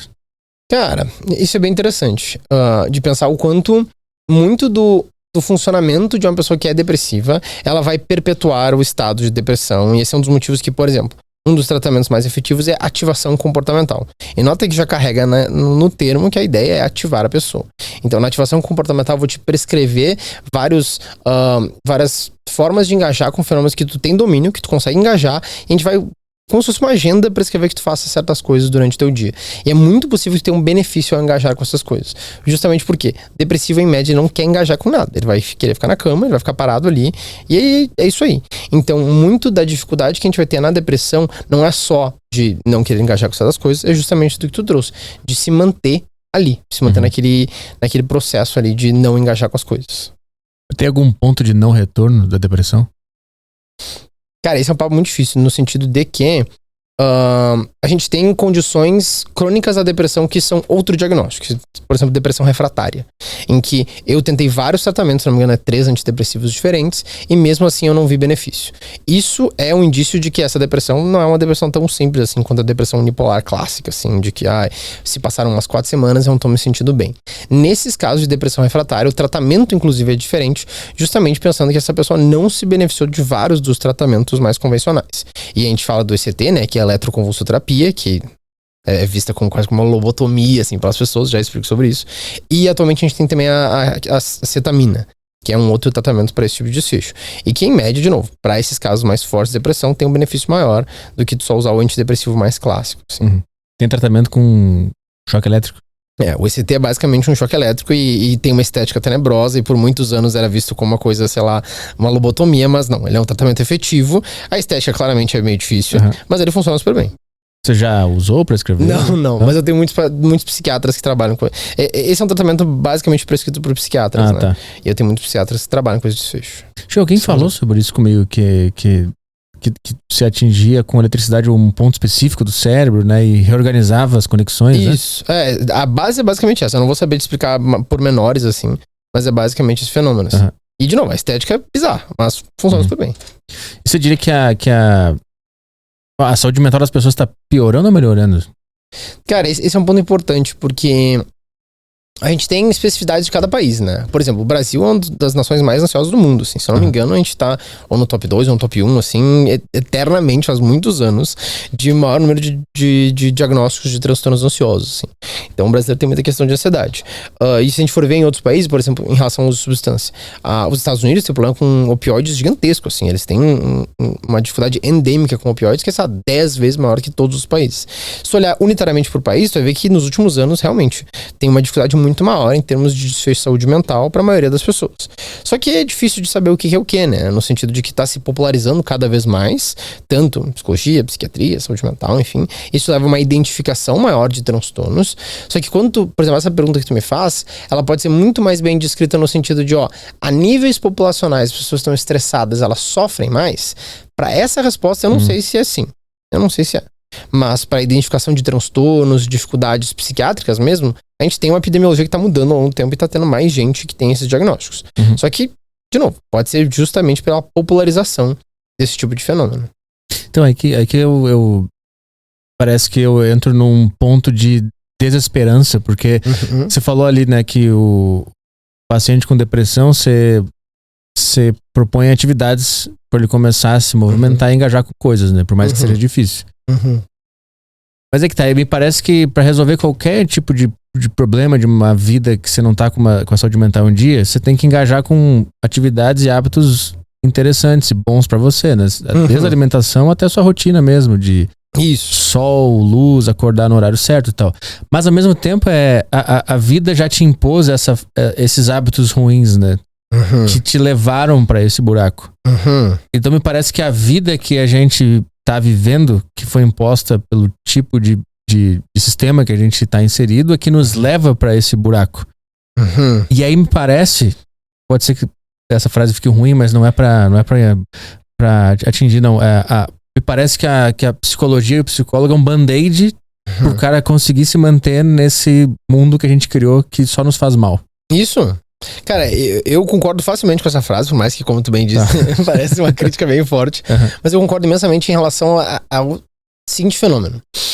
É muito difícil que um paciente chegue pra mim com sofrimento e aí eu sinta que ao longo do tratamento ele se beneficiou ou ele tá melhor se a vida que ele vive não é a vida que ele quer viver. Então ele chegou no dia 0 pra mim, falou o motivo de sofrimento pra ele, e ao longo do tempo a gente não construiu uma vida que ele quer viver. A gente só construiu uma vida de band-aids. Seja por motivos de, sei lá, ele tá indo na academia agora, ou ele tá indo em dates, ele fez um relacionamento, e vamos supor que até é um relacionamento abusivo, sei lá. Cara, tem muitas métricas que se a gente usa elas como se fossem objetivas e homogêneas entre si, a gente se perde no processo. Porque o mais importante é ter uma vida que tu realmente quer viver. E é isso, né? Isso passa por fatores socioeconômicos, fatores culturais, tem muitas coisas aí. Mas o principal é pensar que pro paciente que tá num sofrimento extremo, intensíssimo, O que a gente trabalha é, eu quero viver um dia por vez e conseguir fazer com que tu tenha motivos pra viver, por mais bobos que eles sejam. Saiba que tem pacientes super depressivos pra mim que chegam e me perguntam qual é o motivo que eu tenho pra viver, e eu digo coisas bobas porque são sinceras. Tipo, eu gosto muito de comer. Tem dias que tudo que eu quero é comer um bom prato, e se eu comer bem, eu tô muito feliz. E isso inclui, sei lá, comer pão com Nutella. Ou quando eu tô vivendo para o filme do Demon Slayer, que eventualmente vai chegar nos cinemas. Eu tô muito empolgado, eu gosto muito de anime. Esse é um motivo que, todos os dias eu fico esperando esse filme ser lançado. Então tem motivos bobos pra viver. Evidentemente eles não constroem uma vida que vale a pena ser vivida, digamos assim. Mas muitas vezes, quando a gente tá num sofrimento intenso, a gente é muito mais beneficiado por motivos bobos pra viver, digamos assim, do que eu seguir na linha de uma depressão intensa em que eu começo a contemplar cada vez mais a morte. Fez sentido? No sentido de que eu concordo contigo. Eu acho que se a gente não constrói uma vida que a pessoa quer viver, a gente vai sempre estar numa lista de band-aids intermináveis ali. Pois é, como é que a pessoa consegue vislumbrar que um dia ela vai conseguir ter a vida que ela quer viver? Porque isso parece fugir do controle, né? Isso tem mais a ver, talvez, com mercado de trabalho, com o país, com a situação do mundo lá fora. Isso. Esse papo, ele é condicional a, de novo, fatores básicos de vida. Então, tipo, ó, tu tem o básico pra viver, tu tem muito do encargo socioeconômico, tem. A partir disso, a gente consegue pensar nos valores que tu tem, e aí a gente constrói uma vida que vale a pena ser vivida pensando nos valores que tu tem. É isso. Agora, isso é, de novo, condicional a isso. É muito difícil chegar pra alguém e dizer, olha só, quais são os valores que tu tem, a pessoa tá numa situação de rua. Tipo, a clínica que eu tenho com meus pacientes jamais seria uma clínica efetiva para meus pacientes da pesquisa, porque eles estão em situação de rua. Eles não precisam de uma clínica focada em mudança comportamental quando eles não têm que comer. Esses são os motivos que muitos deles internam, por sinal. Essa é uma coisa muito interessante de que um dos meus estudos do mestrado foi um modelo de inteligência artificial para predizer quem reinternava mais das pacientes, quem rehospitalizava mais vezes. E aí a gente tinha certeza desde o princípio desse modelo que é socioeconômico. Tipo, é garantido que as que vão reinternar mais são as que estão numa situação socioeconômica pior ou mais em situação de rua, porque na internação elas têm um lugar pra dormir, tem comida, tem médicos cuidando dela o tempo inteiro, tem enfermeiros, é uma mudança drástica. Então, a nossa análise sempre foi pensando no confundidor socioeconômico, que não tem como fugir disso. Mas aí é um paradoxo, porque depois que a pessoa sai da internação, ela acaba procurando a droga de novo, mas porque ela sabe que ela vai voltar pra um lugar legal. Não precisa disso. Ela poderia só, tipo, sair da internação e voltar sem usar substâncias. Isso também existe. Ela pode voltar. Mas daí seria outra internação que não seria de desintoxicação. Entendi. Ainda assim, teria um leito, teria comida, teria profissionais de saúde.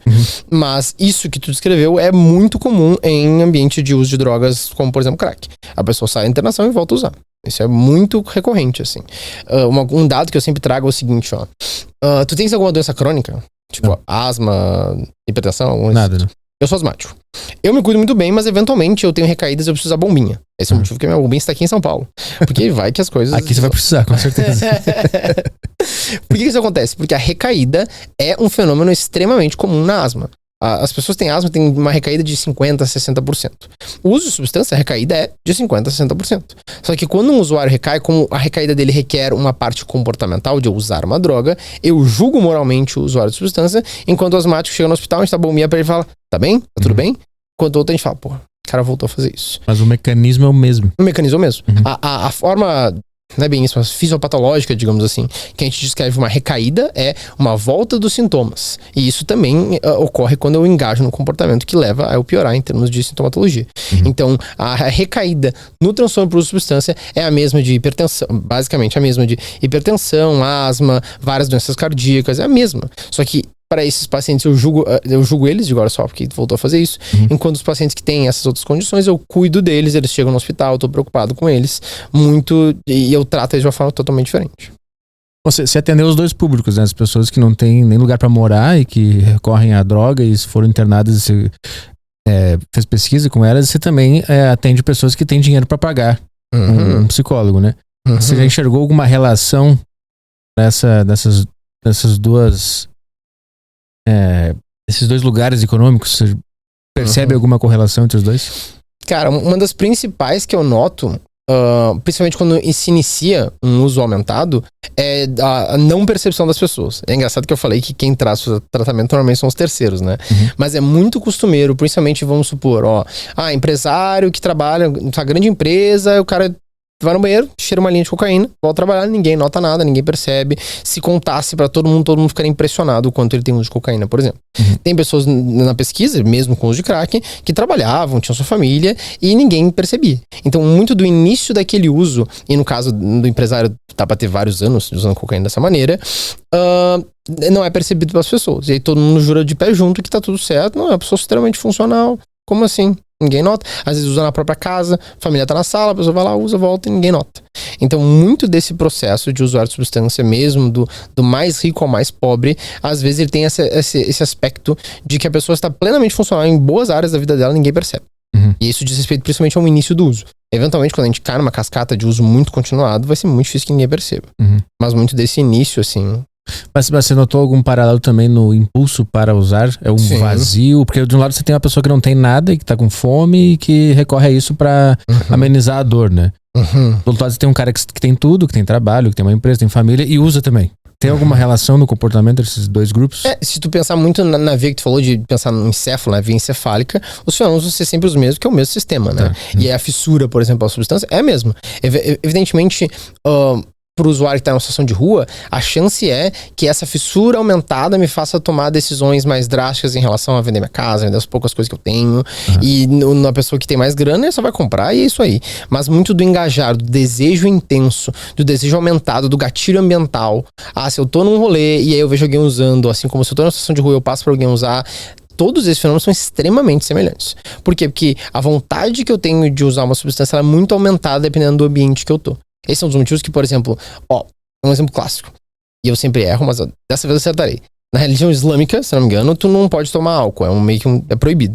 Então tem países islâmicos inteiros que basicamente não tem álcool, assim, disponível. Então é muito raro de tu ver pessoas, mesmo que não sejam islâmicas, dentro de um país de maioria islâmica, que tem uso de álcool. Por quê? Porque não tá disponível no ambiente. É muito difícil a pessoa encontrar álcool pra beber. Então, tem variáveis ambientais que modulam o uso de substância. E isso levou, por exemplo, lá naquela época dos anos 50 nos Estados Unidos, da lei seca e proibições nesse sentido. Porque eles pensaram, não, agora vamos proibir tudo isso e aí ninguém vai usar. É tarde demais, né? O pessoal já estava acostumado. Né? Exatamente. Então, não é que essa variável explica todo o fenômeno, mas é o empilhamento de muitas variáveis, muitas delas ambientais, em relação ao gatilho do ambiente que eu tô, em relação ao meu desejo intenso e a fissura que eu tenho, que vão levar a um uso. Isso é extremamente semelhante, do mais pobre ao mais rico. Mas grande parte do fator socioeconômico ele grita mais alto, seja pelo fato de que eu encadeio vários comportamentos que cada vez mais me colocam nesse limbo, aí não tem mais nada, enquanto uma pessoa que tem mais condição financeira, eventualmente ela vai ter mais travas, seja porque, o meu dinheiro está em risco, isso é muito importante pra mim, que já tem um império construído, sei lá, e a chance é que eu fique mais vigilante em relação a isso, ou dê um jeito de usar mesmo, não bagunçando minha família, o meu dinheiro, enfim. Você enxerga de que alguma maneira alguma pseudociência ou até mesmo Deus pode ajudar as pessoas? Nossa, pra caralho. Tá também falando pra caralho aqui? Claro, né? Pra caralho. Nota que isso é um papo, dá pra pegar um gancho interessante. Se um paciente chega pra mim, tá? E ele fala que ele faz, sei lá, eu vou nomes que eu lembro.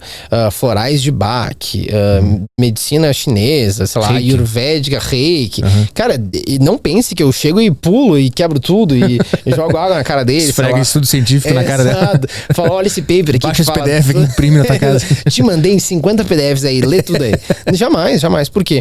Porque todas essas intervenções, ela tem uma via benéfica. O motivo que essas intervenções, elas se mantêm, é medicina chinesa, então, por, sei lá, centenas de anos, é porque tem uma via mecanística ali que é de benefício. A pessoa tá coletando benefício. Eu posso não entender, mas eu não ligo. Eu não ligo pra entender especificamente qual o benefício que ela tá coletando. Se tu tá me dizendo que tu tá tendo um benefício na medicina chinesa e tu me diz que tu paga, sei lá, R$100, eu tô super tranquilo. Se tu me disser que tu paga R$1 milhão, aí temos um problema. Mas se essa intervenção ela não é muito custosa e ela te oferece um benefício, é raríssimo de que eu vá intervir. Isso diz respeito a qualquer desfecho, qualquer. Não é só o uso de substância, sei lá, eu tenho alguma dificuldade cardíaca, e aí eu faço o meu tratamento, e aí eu também faço, sei lá, reiki. Vai lá, pô. Desde que tu não deixe de fazer o tratamento com uma, sei lá, estatina da vida, Sim. eu tô bem tranquilo em relação a isso. Então, tem muitos benefícios que a pessoa coleta dessas intervenções que são pseudocientíficas, ou que não são pseudocientíficas, mas não tem uma evidência para aquele desfecho ali, porque, de novo, a gente não entende muito bem vários mecanismos benéficos em relação a essas alternativas que se tem. O ruim é o custo, tá? Esse é um dos motivos que a gente, por exemplo, vai ser contra o SUS gastar, sei lá, milhões de reais com reiki do dinheiro brasileiro. Porra, não faz sentido tu gastar, ter um ônus tão grande por por algo que não tem uma via mecanística clara de que causa benefício. Então, a questão se o cara tem problema no coração, ele tem que fazer o tratamento normal, e se ele quiser procurar outras coisas, claro, eu entendo essa lógica. Mas a saúde mental, ela é bem diferente, né? E aí, eu quero te perguntar se essas pseudociências, por exemplo, Reiki, pra saúde mental, tá? Não pra problema mesmo de coração ou pulmão, sei lá que a pessoa tem. Não pode gerar um placebo tão forte que de fato altera essas conexões cerebrais que estão causando aquele problema? Sim, totalmente. Então, qual que é a conclusão, então? Sim, fato. Se eu descrevo isso, dá uma ideia prescritiva estranha, né? Tipo, olha só, faça um reiki. Mas então, a ideia é o seguinte, ó. Tu tá me descrevendo a possibilidade disso existir. É muito possível que exista uma via de benefício dentro do reiki que vai fazer com que alguém largue uma substância, sei lá, ou alguma outra coisa. Cara, existe, tá? A gente tá falando... É algo no sentido de que, tipo... das possibilidades de uma via de benefício dentro de uma intervenção. O ônus da prova vem em tu me descrever que essas intervenções, em média, a nível populacional, oferecem esse benefício. O que não é verdade. Claro. Então, tipo, individualizando pra cada pessoa, de alguma forma ou de outra, tu pode chegar a um benefício. Seja pelo fato de que, a moça do reiki, eu casei com a moça do reiki. Fiquei 3 anos no reiki, parei de usar substância, agora tô casado com a moça do reiki. Nota que vai ser muito bizarro eu dizer que isso não existe. Mas, de fato, e pensa no seguinte, ó. Quando a gente quer usar um tratamento pra chegar em um desfecho positivo, o ônus da prova tá no tratamento. Ele tem que me comprovar que ele é benéfico. E aí, cada vez mais, essas pseudociências elas sofrem de conseguir demonstrar um benefício claro em dados populacionais em relação ao desfecho. O que vai acontecer vai ser a história da fulaninha da Silva, do José tal, que se beneficiou disso. José tal, vai lá, desde que não seja um valor muito alto, desde que tu não esteja deixando de te tratar de forma convencional, tudo bem. E vale citar, tem um estudo muito grande acho que era do JAMA Oncology, que era de pacientes que tinham algum tipo de câncer, em que junto do tratamento de câncer eles faziam algum tipo de outro tratamento alternativo. E eles acompanharam essas pessoas ao longo do tempo, e muitas dessas pessoas largaram o tratamento de câncer mesmo, sei lá, agora se isso não é uma quimioterapia, uma radioterapia, pra ficar com tratamento alternativo. E essas pessoas faleciam mais, ou faleciam mais cedo. Né? E esse foi um estudo muito grande, justamente porque tem poucos estudos que demonstram isso que você está me querendo me trazer, que é o quanto esses tratamentos alternativos, eles podem ou não levar a desfechos melhores ou piores. E aí, pra esses... De novo, eu sei que a gente tá na medicina, mas pra esses casos oncológicos aí, muitos pacientes, inclusive, largavam o tratamento principal para ir pro tratamento alternativo, vamos supor, um reiki da vida, assim. Sim. E isso, evidentemente, é um pesadelo. Mas, por exemplo, para transtornos mentais, tipo ansiedade, depressão, uma tristeza crônica, vou fazer uma pergunta primeiro. Você acredita que o agente cria, de alguma maneira, dentro do próprio cérebro, esses problemas, assim? Uma pessoa deprimida, provavelmente ela tem padrões de pensamentos tristes e negativos por muito tempo, e ela acaba criando isso, ou não? A depressão, ela vem quase como uma genética dentro da pessoa. A gente tem contribuições de várias dimensões. Uma contribuição é genética. Então a gente já sabe alelos que têm relação com depressão, por exemplo. E a gente tem questões, por exemplo, de gênero dentro da depressão, de homens, por exemplo, homens tendem a tentar o suicídio mais frequentemente do que mulheres, assim, com formas mais letais também, enfim. A gente tem muitas evidências nessa direção. Agora, o fenômeno em si, é muito difícil pensar qual contribuição é mais forte, tá? Por exemplo, eu tenho TAG, né, que é a transtorno de ansiedade generalizada. É muito possível que eu passe dias inteiros em que eu tô pensando um monte de coisa preditivamente, né? Como é que vai ser o dia de amanhã. Pra chegar aqui, eu pensei 1 trilhão de vezes de todas as formas possíveis de entrar no prédio, até finalmente entrar. Então, se eu tivesse um conhecimento mais causal do que me causa sofrimento, eu já, assim, ó, tchau TAG, entendeu? Eu já tava tratado, já tava tranquilo, mas o tratamento que eu faço, eu diria que ele tem relação com o fato de que eu tenho muitas dessas características como uma forma que eu me organizo, e elas estão aí pra ficar, eu estou lidando com elas, de novo, elas diminuem, mas elas não deixam de existir. Isso diz respeito a um pensamento que dá a ideia de que o Bernardo tem uma genética do TAG. Talvez, mas é muito difícil de aferir esse tipo de coisa. É muito possível que muito disso seja construído de forma ambiental também. Então pensa no seguinte, não pensa num preditor único, super forte, garantidor. Pensa em que a gente tem vários preditores que levam um prognóstico pior ou melhor em relação à saúde mental. Eu perguntei isso pra te perguntar se você acredita que mudar padrões de pensamentos podem alterar esses comportamentos. Muito da ideia de psicoterapia é alicerçada nisso.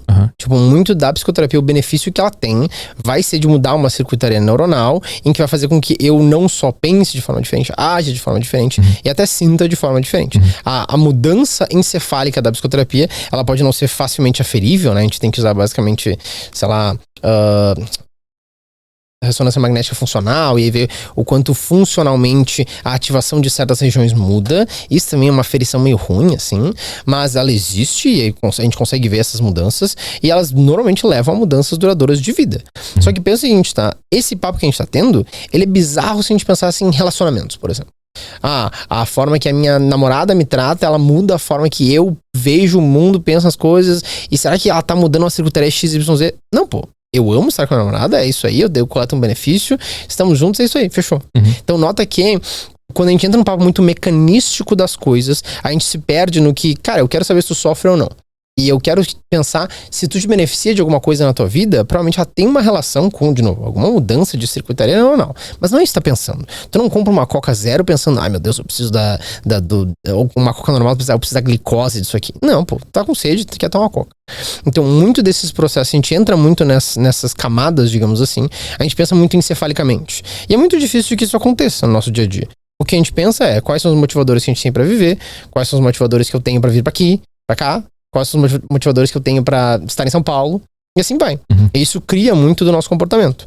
Mas, de novo, dá pra pensar dessa forma, só que ela é meio que tipo um rabbit hole, assim, de mecanismos. Mas o que fala mais alto, esses mecanismos ou o ambiente? Então, é difícil de pensar, né? Porque, em média, é uma queda de braço que, dependendo da situação, fala mais alto o ambiente, fala mais alto esses mecanismos. Pensa que o ambiente em que eu estiver vai me aproximar ou me distanciar de algo que é extremamente ruim pra mim. Mas eu posso dizer que quem toma a decisão final é tu. E aí, mesmo estando num ambiente em que as coisas são difíceis, quem tem a decisão é tu. Então... E a infância, como é que a tua linha de pensamento enxerga a infância? Boa. Eu acabei não falando, né? Mas um dos preditores mais fortes também que a gente tinha com os usuários de crack era trauma na infância. Então tem várias formas de descrever isso, né? Estresse precoce, ou trauma na infância, ou tem mais um termo que vai me fugir agora. Mas muito disso diz respeito a, durante o período de desenvolvimento, né? Infância e adolescência, tu talvez tenha passado, agora não tu, Arthur, né? Mas a pessoa talvez tenha passado por experiências que são muito onerosas e que carregam aspectos traumáticos ao longo da vida, prospectivamente, pra frente até. Que é o caso de, por exemplo, violência sexual, violência física, ou negligência emocional, negligência física, que é quando faltam roupas, casa, enfim, comida. Todas as experiências, estando elas, principalmente nessa janela de desenvolvimento de infância e adolescência, elas oneram muito uma pessoa a ponto de que ela tem prognósticos muito piores ao longo da vida. Eu diria, facilmente, o que a gente mais tem evidência científica de levar a desfechos negativos ao longo do tempo é estresse precoce, é trauma na infância. Então, tipo, é muito raro, pensa em termos de número, né? É muito mais frequente que uma pessoa que passou por trauma na infância ela tenha desfechos piores de saúde. Isso diz respeito até a coisas fisiológicas mesmo, doença cardíaca, doenças pulmonares, enfim. Então, para uso de substâncias também, muito comum, foi um dos preditores que a gente mais encontrou nos usuários de crack. Mas isso serve para literalmente tudo. É muito difícil tu não ter como uma experiência, sei lá, de trauma na infância, por exemplo, levando a desfechos negativos. Assim. Como é que o cérebro vem de fábrica? Não sei se essa pergunta faz sentido. Como é que é a versão de fábrica do cérebro? O que vem pronto e aí ela vai sendo modulada ao longo do tempo, né? Mas como é que é ele de fábrica? Essa é a pergunta. Tu quer saber no sentido de, tipo, regiões, assim? Não, porque você falou que de acordo com o que acontece na infância, o cérebro vai ter comportamentos mais pra frente, né? Então o que é? Ele vem zerado? Ele vem com um sistema funcionando básico ali, que aí as pessoas vão baixar os seus softwares ali, né? Os pais, o ambiente. O pior é que certamente tem uma analogia muito boa aí que eu estou falhando em ver. Mas, pera, eu acho que eu consigo narrar, calma aí. Pensa o seguinte, ó. Ao longo do lançamento do patch 0 do cérebro, tá? Ele vai se desenvolver. E tem certos marcos em termos de, 1.0, 2.0, e assim vai. Cada atualização do cérebro, normalmente, ela é de fato efetiva se certos gatilhos ocorrem ou não. Então, se eu não tenho, sei lá, cuidado de cuidadores, então Pode ser pai e mãe, né? Ou pode ser qualquer tipo de cuidador. Se eu não tenho o desenvolvimento seja por meio de né, ter comida, teto, enfim, ou roupas para vestir, tudo isso são momentos em que no 1.0, no 2.0, na nova atualização, o meu encéfalo vai se desenvolver de uma forma XYZ baseado em eu ter tido essas experiências. Se eu não tenho essas experiências, a chance é que esse desenvolvimento vai ser diferente. Isso não garante especificamente que ele, meu Deus, eu vou ter... a gente chama isso de volumetria, né? Volumetricamente, o meu cérebro vai estar menor do que o teu, por exemplo. Isso é rarissimamente ter evidência volumétrica. A gente tem evidência funcional. A forma que o meu cérebro se organiza e se ativa, as redes neuronais ali, vão ser diferentes. E aí, quem tem muitas dessas situações de trauma na infância, ela vai ter uma ativação neuronal bem diferente de quem não tem. Então, pensa o seguinte, chega o 0.0 ali, tá lá, o cérebro normal. A cada atualização dessa, se a experiência que tu teve for muito onerosa no sentido de traumática, a chance é que ele te coloque num funcionamento diferente. E aí, como eu falei, são cacetadas de desfechos negativos. Alguns deles são fisiológicos. Doença cardíaca, doença pulmonar, sabe, doenças crônicas no geral.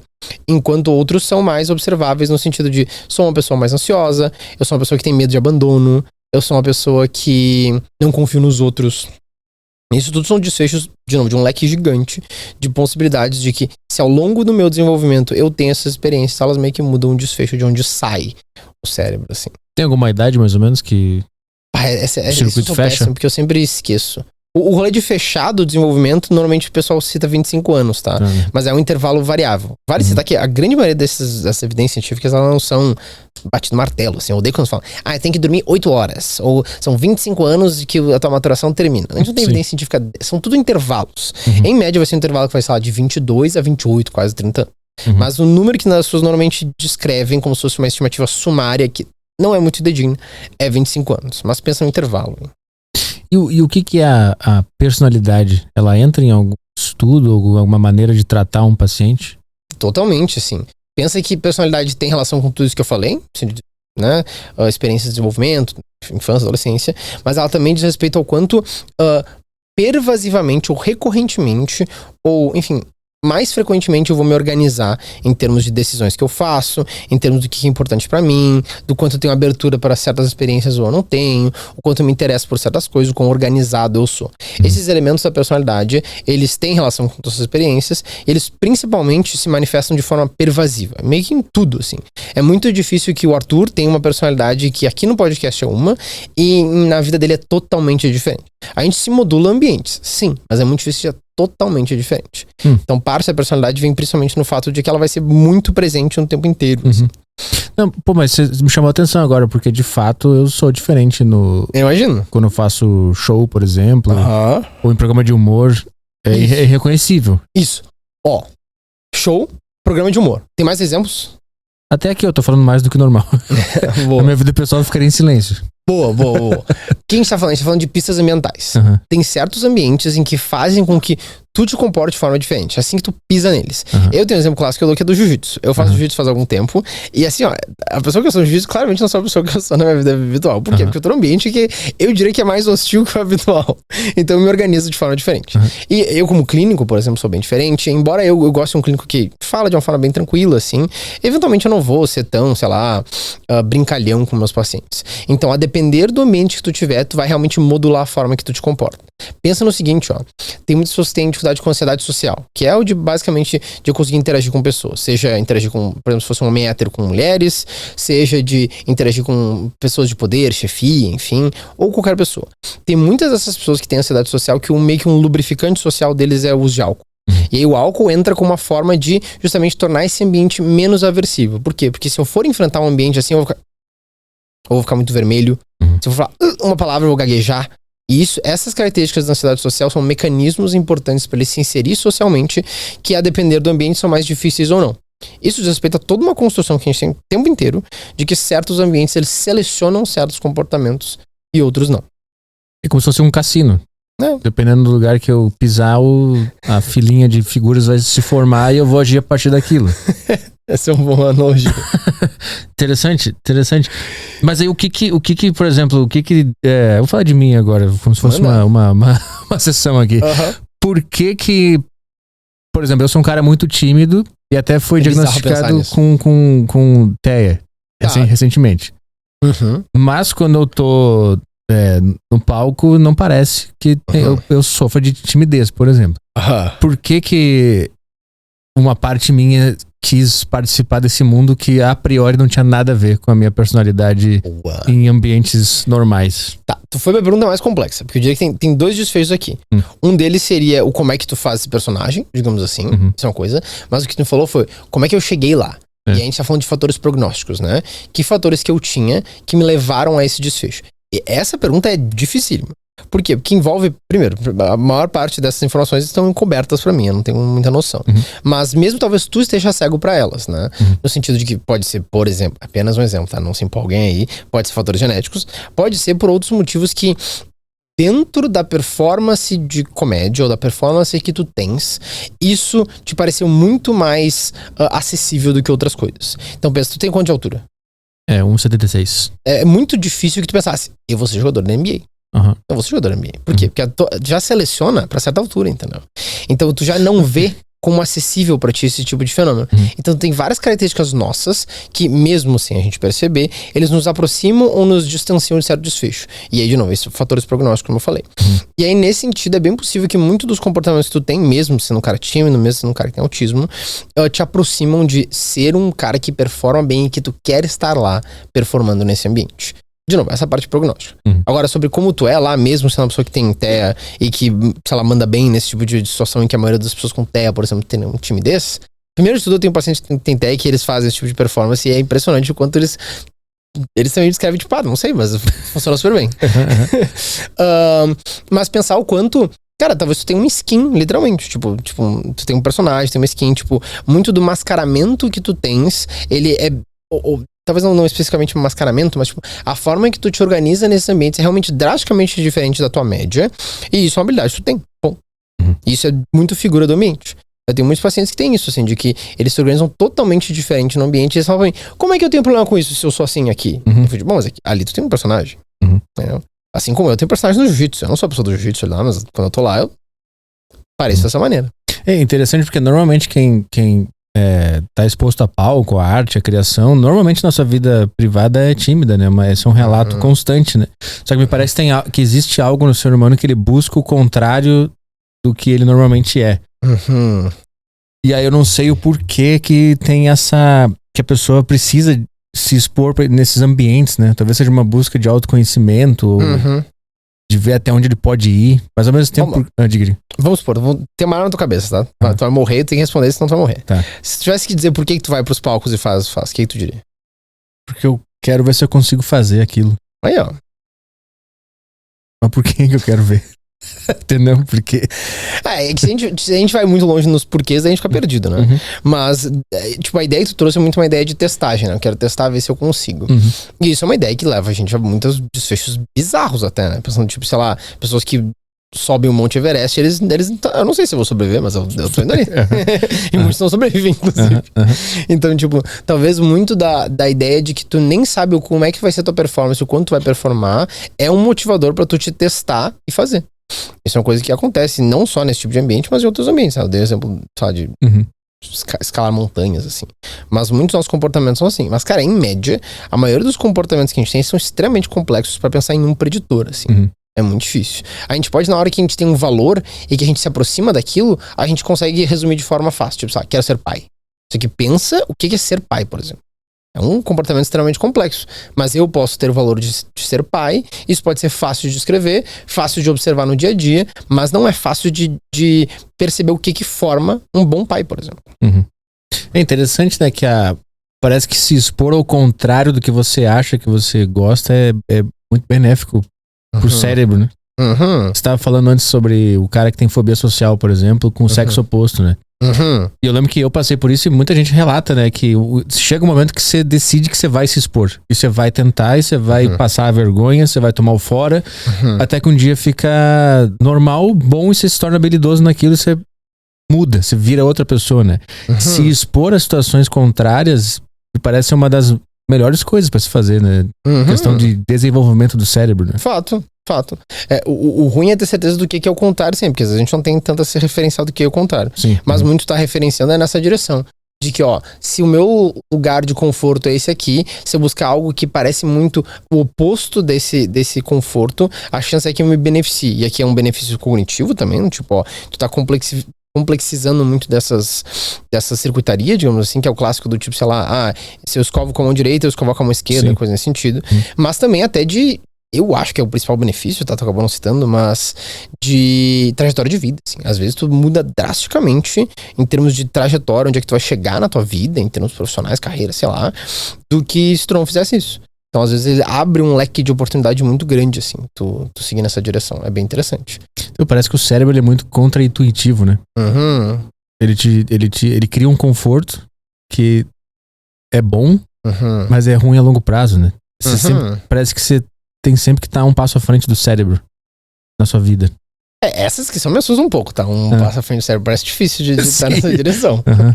Mas, no geral, eu acho que eu concordo contigo, sim. De pensar o quanto, se a gente segue o piloto automático, assim, em média, a gente vai estar perpetuando muito de um cenário que não é benéfico pra gente. A gente tem que ter uma certa preditividade em relação a não ficar no mesmo lugar, assim. Isso é bem interessante. Quanto tempo você trabalha com isso? Com usuário de substância tem 8 anos. Foi que assim que eu entrei na graduação, eu entrei na pesquisa, assim. Ah, tá. E você começou com o usuário de drogas, especificamente. Isso. E depois você passou pra clínica com... Isso. Daí no final da graduação já começa a clinicar, assim, na psicologia. Na medicina também, nos últimos anos são internato, assim. Então tem várias dessas áreas da saúde que o final é mais clínico já, se tu escolher, assim, nessa direção. Então daí no final da clínica eu trabalhei num centro de trauma. E depois eu trabalhei numa clínica que, basicamente, os pacientes que eu tinha lá são basicamente bem semelhantes aos que eu tenho hoje, assim. O que é o centro de trauma? Na PUC do Rio Grande do Sul, a gente tem o NEPT, que é o núcleo... eu vou errar a sigla. Mas é o núcleo de estresse pós-traumático, basicamente isso. E aí, um dos principais líderes lá, o Christian, que é um dos maiores pesquisadores de trauma do Brasil. E aí, eu estagiei lá uma época na clínica, trabalhando com pessoas que tinham alguma situação traumática, assim. Pensa, sei lá, acidente de carro ou alguma questão, às vezes, de violência, assim. Trauma acaba sendo muito amplo no sentido de que ele abarca muitas experiências diferentes. Até no Sul a gente teve a experiência lá da Boate Kiss, né? Que é um exemplo clássico de trauma, porque foi um evento muito drástico, assim. E o que você aprendeu sobre essa parte? Cara, trauma é muito interessante porque é um dos poucos... É pouco, assim, na real. É um dos poucos tratamentos na saúde mental que a gente tem ele bem estabelecido, assim, no sentido de número de consultas, o quão benefício que a pessoa vai notar e o quanto isso leva, em média, a um desfecho muito positivo, embora seja um tratamento muito oneroso, assim. Ele é basicamente um tratamento que envolve exposição. Então imagina que, sei lá, tu teve um acidente de moto. E aí tu nunca mais quer tocar em nenhuma moto na tua vida por causa do acidente. O tratamento vai ser tocar na moto. Claro, não é exatamente assim. Mas o mecanismo principal é tu conseguir te reexpor àquele estressor, que no caso seria a moto, de uma forma efetiva. Então pensa que já trabalhei com pacientes que eles andavam de moto todos os dias, e aí se eu colocava ele pra tocar na moto, ele começava a tremer. Se ele subisse na moto, ele ficava por 3 segundos, bambeava e caía, sendo que foram anos sendo motoqueiro, por exemplo. Então, muito dessa terapia de exposição, enfim, variações dela, ela é muito benéfica no sentido de tem um estressor muito forte pra mim, que também é um valor importante, né? Nesse caso, moto, eu preciso enfrentar ele.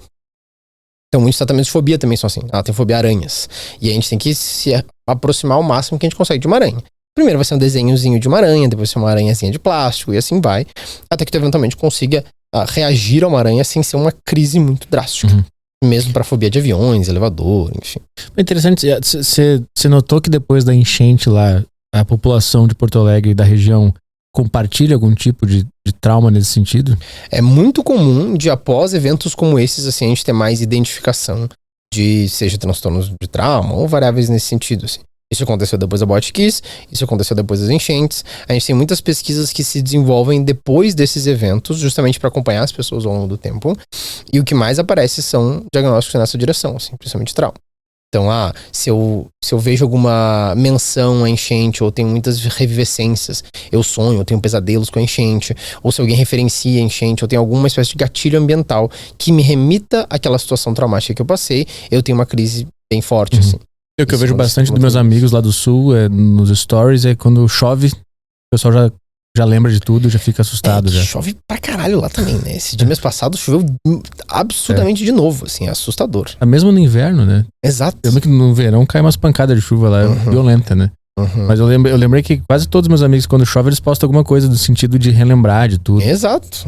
Você teve acesso a algum estudo em relação a isso? Não vi nada específico, assim. Mas eu sabia de vários amigos pesquisadores que estavam desenvolvendo estudos nessa direção, assim. Mas demora, né? Tipo, a gente tem que acompanhar as pessoas longitudinalmente e ver como é que foi, assim. Eu ficaria impressionado se não aparecer nada muito drástico nessa direção, assim. Porque, enfim, foi um evento muito traumático. O mundo inteiro conheceu Porto Alegre por causa daquele evento. Então é muito raro que isso não se resulte também em uma dificuldade maior a nível populacional também. Eu vi um trecho seu acho que foi na GZH lá, sobre IA, que tá dando uma de psicólogo, né? Como é que você enxerga essa situação? Boa. Uma coisa que eu acabei não citando, né? O meu mestrado foi todo com inteligência artificial. Eu sempre trabalhei com usuário de substância. Daí no mestrado eu fiz uma combinação com o meu melhor amigo que trabalha com inteligência artificial. Falei, olha só, vamos juntar aí nossas experiências e tentar eu entender um pouco de machine learning, que é um tipo específico de inteligência artificial. E a ideia era de não só eu começar a ter noção de como é que é machine learning, eventualmente desenvolver um modelo que foi esse modelo que eu falei de rehospitalização, que é o modelo de machine learning. Dentro desse universo eu acabei estudando cada vez mais sobre a inteligência artificial. Embora, de novo, machine learning é só uma parte pequena. A inteligência artificial é um guarda-chuva muito grande.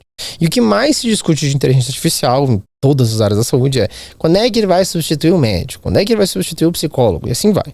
E esse é um papo que pra mim é meio chato, porque o que importa é, já tá substituindo. Não no sentido que tu tá pensando de que tem um robô na tua frente na terapia, mas que os pacientes vão baixar o ChatGPT, ele é de graça, e eles vão usar para isso, ponto. Tem como controlar o uso das pessoas em relação a esse fenômeno. E aí, a partir do momento que isso é uma realidade, a gente tem que trabalhar mais ou menos com como lidar com essa realidade. E aí depois a gente pode bater um papo sobre realmente usos que são de substituição, algo nessa direção que existe, depois eu falo disso. Mas para psicoterapia é bem comum, e isso eu tenho até dos meus pacientes, que eles utilizem o ChatGPT ou alguma inteligência artificial dessa direção para beneficiá-los de alguma forma em relação à saúde mental.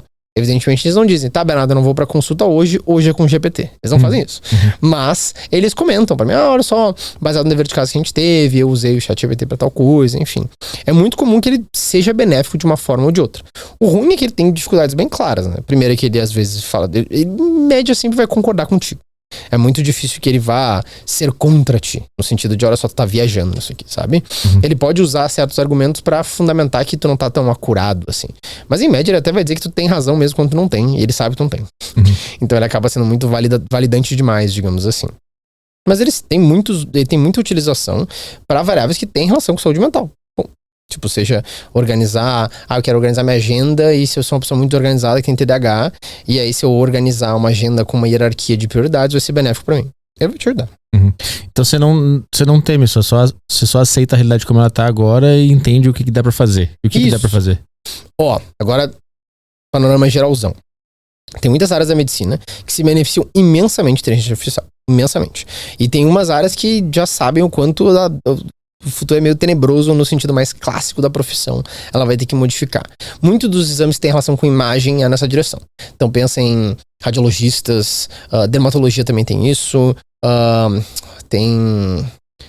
sempre esqueço que é com P. Patologia também tem isso, de que tu vai ter muitos exames, seja de imagem ou variação disso, em que eles basicamente vão entrar no modelo de pixels que estão ali e que eles estão demonstrando, eles estão aferindo a lesão em um tecido, em que o humano, em média, já tinha alguma dificuldade de aferir essa lesão de uma forma categoricamente boa. Dizer se é uma lesão ou outra, dizer se tem um câncer aqui ou não, dizer se essa pessoa fraturou um osso ou não. Em média, de novo, aqui não estou querendo destruir a classe médica, vocês mandam bem em média, tá tudo bem. Mas muitos modelos novos de, principalmente redes neurais, eles são muito bons em identificar lesões nesses tecidos. Então tu consegue alimentar esses modelos com, sei lá, terabytes e terabytes de milhões de imagens, e eles vão ficar muito bons em aprender certo padrão ali dentro dessas imagens. Eles vão ajudar pra cacete o médico. Ele não vai precisar ficar olhando um monte de imagem a priori antes, ele só vai ver, a inteligência artificial marcou mais ou menos essa direção, isso aqui parece ser onde tá a lesão. Ele olha, aí tá a lesão. Então, muito dessas áreas que trabalham com imagens e com exames que têm uma aferição mais clara de algo nessa direção, os modelos, principalmente redes neurais, são muito bons para auxiliar o médico aí. Principalmente na radiologia, isso está muito bem desenvolvido, assim. Exames de raio-x, assim, tem bancos de dados que são livres para qualquer um baixar, que tem milhões de imagens de raio-x de pulmões que foram, sei lá, infectados por pneumonia ou Covid. Lá no laboratório de machine learning que eu trabalhava, eles justamente tinham modelos que era justamente para aferição de desfechos relacionados a pulmões que tinham alguma dificuldade com o Covid. E esse é um tipo de uso que tá assim, ó, super bom, a tendência é que ele só melhore e que ele só beneficie médicos. Então, a inteligência artificial vem muito para ficar e vem muito para nos beneficiar, e não para nos substituir, assim. O máximo que substituiria seria, sei lá, trabalhos que tem uma relação 100% com identificação de imagens, que já era raro de ver um médico fazendo só isso. Mas você não acha que, por exemplo, você nutrir uma IA com todo o conhecimento da psicologia baseada em evidências, você consegue bolar um chat impossível, igualzinho a ti impossível, e o teu paciente falar com esse robô? Impossível, sabe por quê? Eu vou tentar tornar esse papo menos nerd, porque tem muitas camadas de nerdice aqui. Deixa eu pensar. Calma aí. Calma aí. Difícil. Ó, se liga. Paradigma da medicina, e aqui da área da saúde no geral, é muito da ideia de que tu tem alguma dificuldade, eu tenho que agir sobre ela. A gente chama isso de via positiva. Então o Arthur vive a vida dele, tá? E aí, se eu for de via positiva, se eu incrementar uma intervenção, se eu incrementar algo na tua vida, isso é sempre benéfico. O paradigma da saúde é totalmente baseado em via positiva. A gente sempre quer incrementar algo, adicionar algo, ai meu Deus. E aí isso pode ser extrapolado para lógicas um pouco ousadas, até de pensar em um monte de intervenções plásticas aí que são utilizadas. A área da saúde, em geral, não pensa em via negativa, que é retirar um hábito ruim. Ou, às vezes, de não interferir em nenhuma maneira, só deixar como tá. Ou ficar vigilante, que a gente chama. A grande maioria das áreas da saúde é sempre via positiva, a gente sempre quer incrementar alguma coisa. Em média, quando a gente pensa no o ChatGPT vai estar lá pra ser igual ao Bernardo. Em média, ele vai tentar sempre incrementar alguma coisa aí de via positiva pra cima de X, dizer pra tu fazer X, Y, Z coisas. É muito difícil que ele só diga, tá tudo bem, é isso aí. Ele vai sempre tentar te dar uma resposta de alguma coisa. Esse é um exemplo de alguma dificuldade que o ChatGPT sempre vai ter. Ele sempre vai tentar te apontar pra alguma coisa, te responder alguma coisa, sendo que em média vai ter paciente que vai chegar pra mim e vai dizer, tá tudo bem, pô. Ah, entendi. Tá. Esse é um fenômeno.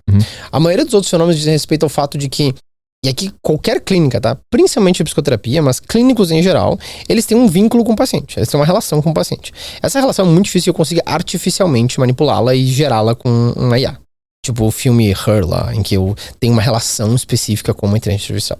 A chance é que o vínculo que eu tenho com meus pacientes, assim como o vínculo que a gente está tendo agora aqui no podcast, ele seja difícil de replicá-lo. A gente pode tentar fazer algo semelhante a isso, mas hoje isso é impossível de se fazer. Então é muito difícil que uma IA vá conseguir criar um vínculo com o paciente de forma que, sei lá, algo que da nossa relação consiga ser validante para ti e te promova para mudança, que uma IA seria semelhante e conseguiria chegar nesse mesmo desfecho.